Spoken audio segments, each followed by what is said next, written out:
All right, this is the segment we've been waiting for. Woo! We've got Otto Wallin in studio. Otto Donya time, baby. Donya time. took it to Tyson Fury, and you cut him with a hook.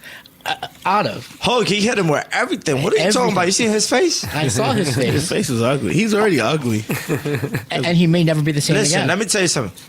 You hit this guy. You fucked him up so much. Oh, you my cut God, him up Jesus. so much that this guy went to wrestling. You don't want to come back. He talking about fighting the UFC.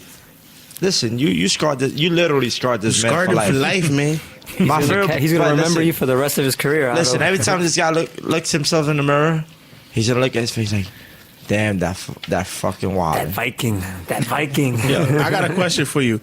Was you trying to wipe the sweat off his face or the blood off his I eyebrow? was just trying to comfort him. Well, He looks a honestly, little sad, so I just want to cheer him We'll up. get to that. We'll get to that. But it started off. Nobody except some of us knew really who you were. Curtis, would you like to tell I ain't us gonna lie, what I you saw thought when this fight was announced? I saw you spawn in Gleason's. I was like, who the fuck is this guy here? The language. Pardon my language. Jose Fuck, dropped it man. like 5 times. So look, I was like, who the hell is this dude right here? Oh, he about to get stopped. I got him another tomato can. I can't use the other phrase that we've been using since 20 years because somebody takes offense to it. But I was like, nah, honestly, I thought you was going to get killed. I thought you wasn't going to get killed. But when I flicked on a legal stream on Facebook, Well, Curtis, you're telling me you're not going to get ESPN Plus? Come on. nah, I'm not gonna get it. You It's should. horrible. It's the plus. And I clicked on it and I saw his eye. I was like, OMG. Oh my God. That's what that means. You know that, right? Mm-hmm. Pause. You know, there's a language barrier here. Nah, but you took it straight to him. I was so shocked. And like, you won like a big fan right here. And then when you rubbed his face, That was my favorite part. Ooh, you rubbed his face hard, son. Like, you gotta teach me that, son. Son. That was gangster. That was son. my favorite part. That was my favorite part of the fight. I was like, this guy is trying to do whatever it takes to win. Yo, let me ask you a question. Yeah. You know when you cut the laces, sometimes they're like, don't cut the laces. They're gonna charge you $100 a lace. Do they charge you for all that blood on that damn lace that you rubbed across his eye? No, but you should see my pants. But the pins are black. Yeah, but still like some gold, some blue. It wasn't gold and blue no more. No, My favorite part I wanted was to use them the next fight, but I can't. I've never seen this, but you made him take off his trunks in the middle of the ring. Yeah, Yo, what that was was so that? bloody. I don't know. Yo, he was practicing for wrestling with the tighties on.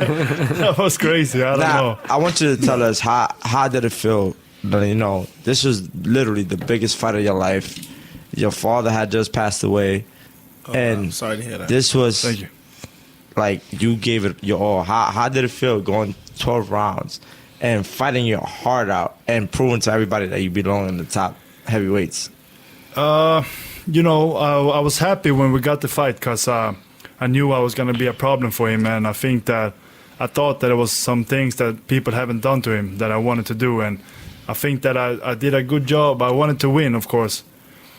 So that was a little disappointing, but I know I gave my all, and I did a good fight, and a lot of people saw that I'm for real now. So I have arrived, and I'm gonna stay here, and I'm ready to go further. Now, I want you to tell me about the eye scratch. Tell me. What do you mean? What was going through your head? What was going through your head? And why did you do it? And how many times did you do it? That's what I want to know. How many times? How many times did you do that? No, but it's a fight, and It's a fight. you gotta do what you can do to win. And So now let me ask you guys actually, sorry brother, because this is a perfect moment I think. So you guys spoke about the it factor, remember That's that? the it factor right there. Would you guys consider him He was doing that? it. You got across his eye. Listen, that's what makes a fighter. You do whatever it takes. I don't care if I gotta hit you in your nuts, behind your head. Yo, I'm Jose, gonna do it we to win. never spar. You hit me in my nuts, son. Bro, you got a big ass head. I'm hitting you behind your head, bro. I mean, Larry bust your eardrum. I mean, I'm not going to talk about Ooh, that. Larry, we can spar. subject. No, but wait. Larry, I remember when Otto first came to the gym, you was calling him out. Call him out now. He's always calling me out. He's called me out this morning. Oh my God. Yo, but honestly, you at the time? No, honestly, the first time I met him, I thought he was just like another white collar fighter, and he's got the heavy bag next to me, and all of a sudden it was like gunfires going off, and it was just like, oh my God, Otto was just like destroying. Of course, Otto was destroying the heavy bag. Yo, like honestly, at the time when you fought Tyson Fury, he was arguably the best heavyweight in the world. Like, you didn't have any jitters, I mean. If I had. To be honest, I was happy with having no pressure. I just wanted to go in there and beat him and win and show everybody wrong. To be honest, before the fight, it felt good. I mean, Henry was there. He was in the locker room, so he knows. Oh, Henry's there? Henry. Well, now that we've got this was brought up, can you tell us a little bit about your weekend? You were Otto's official photographer. Well, listen, I think in the lead up to it, I got there the day of I think it was the press conference, I believe. Yeah. And like Otto was totally quiet. I think this is what stuck with me the most. He was like totally quiet in the lead up to the fight. Like, he wasn't disrespecting Tyson Fury. Tyson Fury was trying to get into Otto's head. Otto just played it cool. He wasn't able to play those psychological games that he usually does with his opponents. And then after the weigh-in, Otto comes up and he gets into Tyson Fury's face and he's like, okay, now's the time. Now I'm going to get you. Now I'm going to get you. And I think that kind of took Tyson Fury a bit back because it wasn't expected. Like, Otto was playing the nice guy all up in the lead up to it until that very moment where he's like, okay, now I'm going to get you. Now I'm going to get you. Signs of a hitman, you know? And, no, but like you said, about the fight we talked about before, the guy was starstruck. What was it, Kovalev? Kovalev, he was starstruck. I mean, how can you be starstruck? Are you there to win or what? I mean, he's not a great singer. I mean, like, hey, he didn't sing after this. No, he didn't. No, he didn't sing. No, he gave him. True. I heard he have nothing left. Only song that was playing was "Woo Woo Woo" to the hospital to get that thing. He had to get a new eye. Nah, I want to know, about your relationship with Joey Gamache. You know, Joey, my boy, man. Leading up to the fight and after the fight, like, what was the game plan on fighting Tyson Fury? Where do you want me to start? With the fight? Wherever you want to start. Relationship. I'm giving them the 8 count. 1, 2. Start with the relationship and get into the fight. Yeah, the relationship. We met in Denmark like 6 years ago because I had a European promoter. I was fighting over there, and Joey, he worked for this promoter as a trainer. So I started training with him, and I felt like we clicked right away, and we've been growing together, and I always knew that he was gonna take me far, and he has a lot of contacts, he has all the experience that's needed, and he's a great trainer. So I'm very happy with Joe, and he's a great person too.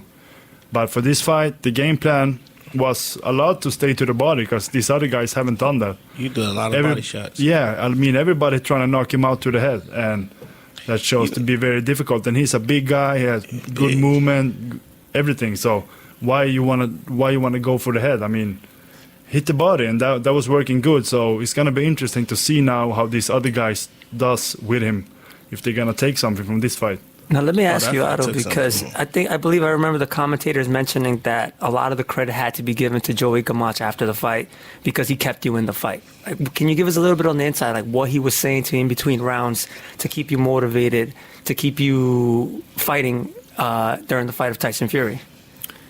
You know, he kept me motivated.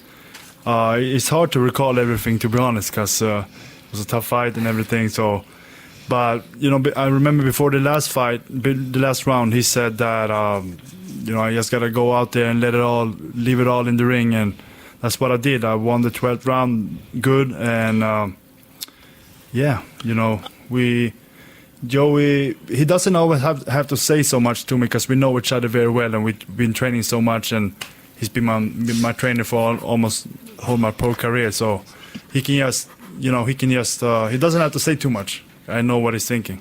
So what I want to say, in a rematch, if you was to ever get a rematch with Tyson Fury, I mean, do you think, like, how do you think that fight would go? I mean, given now that you've been on that big stage and you fought the hard 12 rounds, like, what do you see that fight? Like, where do you see that fight happen? Like, what would be the outcome? I will win. How would you win? I will win because, I mean, if we start with this fight, maybe I focused a little bit too much on the cut and tried to hit the cut. So I got off the body a little bit. Hit the cut, scratch the cut. Don't But say to be that. fair, I think that was only your second time fighting a 12-round fight, right? That's what I'm Yeah. trying to say. And The also- lack of inexperience. That's what I meant to Yeah. say. The lack of inexperience. I mean, now that you have the experience of going 12 rounds, Yeah. Like, what and would you do? also, I had almost been off for 18 months before that. I fought one round in 18 months, and then I fought Fury. wow. So, yeah, I mean, imagine if I can get a few fights and then get back in there with him. Now there was a little controversy with the cut. You know, It should have been one of the stopped. commentators goes to the corner and basically tells them, you know, the cut was actually a punch. It wasn't a headbutt. And they're not supposed to do that. The referee didn't say nothing, and he basically informed them, listen, it was a punch. It wasn't an accidental headbutt. It never happened. You should have been a lineal chin. That should have been stopped. That should That have should have been stopped. Did Yeah, you guys and anybody protest else- it? Did you guys protest it? Because, you know, the TV is not Had supposed to that cut interfere. been on you, Otto, I guarantee you they would have stopped that fight. Yeah, I'm sure they would have. Of course. Oh, Yeah. God, yeah. Yeah, But now let me ask you, how excited were you whenever the doctor came into the ring to check that cut? And the new. And the new. No, but I hit him. My knuckle still hurts, actually, because I hit him with that shot. See that and opened forehead on cut. He We got a saw big it was ass- a clean and then cut I- that the cut was Yeah, open yeah. with. It was a It was clean like punch. ball I saw it right away, and I was happy. I was almost celebrating in the ring. Listen, He did a little dance. a lot of people don't know, but you actually basically Damaged his relocated for a career. while here in New York City. How do you like New York City now? You know, a lot of people don't know you was actually living in Washington Heights. Yeah. So you took a little bit of New York there with your scratching that eye. No, but I like New York. It's very nice. It's a lot different from where I'm from. I'm from a small town, so this is huge for me. You know, a lot of people, a lot of opportunities, and that's really nice. I just came back from. I was home for a while, and now I'm back, and I couldn't wait to come back. So I'm very happy to be here. And when I'm in New York, it feels like I'm doing something with my life. So. Listen, a lot of people don't know, but Otto is like part Dominican. He loves fried plantains. He likes And the tostones. doñas. He likes Otto. Please, you like doñas? Mm-hmm. Hey, for you guys that don't know what doñas are, it is these older Spanish women that with a nice body, and they just The wrinkled face. oh man, they'll put it on you. Oh, And then they'll cook for you I don't have to afterwards. tell you about the old lady in Vegas that kept touching his butt that day. Yeah, that was crazy. Hey, She was Otto. old. Otto. Otto has a, Can I hold you? Listen, Otto has a Tinder now. Now that he's in New York, he has a Tinder. He's single. He's looking for a sugar mama. But hold on, Otto, let me go back to the fight a bit. So you're in the locker room. Before coming out, it's like you're minutes away from coming out to the main arena. What's going through your head? To be honest, of course, I was nervous and everything, but mostly I was just happy. I felt like it's finally here, man. I worked so hard for this and so long, and it's finally happening. And my friends were there, my family was there, and I couldn't wait to go out there and just, put it on him. Right. So of course I was nervous and all that, but it just felt good. And I believe you went in there with the mindset, too, saying that you had everything to gain and nothing to lose. And I believe at the fighter meeting, Timothy Bradley kind of got on you a bit on that type of mentality, saying that a fighter should never think like that. Wow. Can you elaborate a little bit more on what it was you meant by going in, by having everything to gain and nothing to lose? I want to say that when I say that, that I had no pressure and I had everything to gain, nothing to lose, that's not an excuse to lose. Right. But you can't go out there and just being scared of losing. I mean, you gotta put it all on the line. And if you're not scared of losing, I feel like you can give more to win. And you definitely, And I remember. you don't like restrict yourself to not stay away from losing. You want to go out there, not think about losing, but thinking about winning. And I recall too that after that fighter meeting, Andre Ward became a believer. He became a believer in you and saying that, okay, like you must really want this. And how did that make you feel hearing that from Andre Ward, saying that, like, okay, you have that it factor, like these guys would say? Yeah, I mean, I felt good. I mean, I'm always a big fan of Andre Ward, and I think he was a great fighter. But at the same time, I think that are just words and that I was saying. And to me, words doesn't mean so much. I mean, the action is what means something. So Yeah, it felt good because I'm a fan of Andy Ward, but at the same time, like I said, it's just words. Now moving forward, the whole heavyweight division, you're here. Everybody knows you now. Going forward, what do you see happening for you in your career? We got a lot of offers after the fight from different networks, different promoters, but it looks like we have a really good offer from one of the broadcasters that we're going to meet with this week, and that's going to be for a few fights, and we'll see what happens with that. It's Donya time. Otto Wallin has arrived. He's arrived. Now, Otto, a lot of people don't know this about you. You fought Anthony Joshua twice in the amateurs. Can you tell us a little bit about that? That was a long time ago. We fought, I think, in 2009 and 2011. And we had good fights. I lost decisions, but it could have gone either way. I got the tape of both fights, so I watched it not too long ago. Just leak it on YouTube. What do you think about the rematch with him and Ruiz? I think he can go either way. I think that Ruiz, he already did it once, so he can do it again. And Were you surprised with the first outcome of the Ruiz and Joshua fight? As a fighter, you know that everybody can get beat. So I wasn't surprised like that, but I didn't think he was gonna win. But he really showed up and did a good job. And I'm rooting for Andy. I mean, he seems like a really nice guy. He even sent me a message after my fight with Fury. He said that I did a good job and stuff. So That's what's up. How do you rank the top 4 heavyweights? Otto Wallin, of course, number 1, right? Yes, Of course. should have stopped the fight. And the new. Yeah. No, but before my fight with Fury, I was saying that Fury was the best, and I still think so. No, can't think that, champ. I think that he's the best, and I hope that he beats Wilder again, because that will He make beat me. who? That will make me No, look he good. said That beat will- again. Yeah, He didn't win. I think he did. I think he did. I think he First did. fight? Listen, let Yeah. me tell you something, champ. I'm going to tell you something, champ. Wilder took his soul, champ. No, listen. He took it. And listen. then you took his eye. It's no longer good anymore. It's over, champ. no, but if he wins, he'll make me look good. So I'm rooting Question. for That's Fury. true. Question: Wilder Ortiz? Who do you got, and why? I think that it's gonna be a good fight, but at the end of the day, I think Ortiz is getting older. Who knows how old it is? And I think that Wilder is gonna win a knockout again. Bomb squad. It's over. And on your picks, do you feel like he's going to knock him out this time? I think so. Yeah? Yeah, I think that I Ortiz, agree.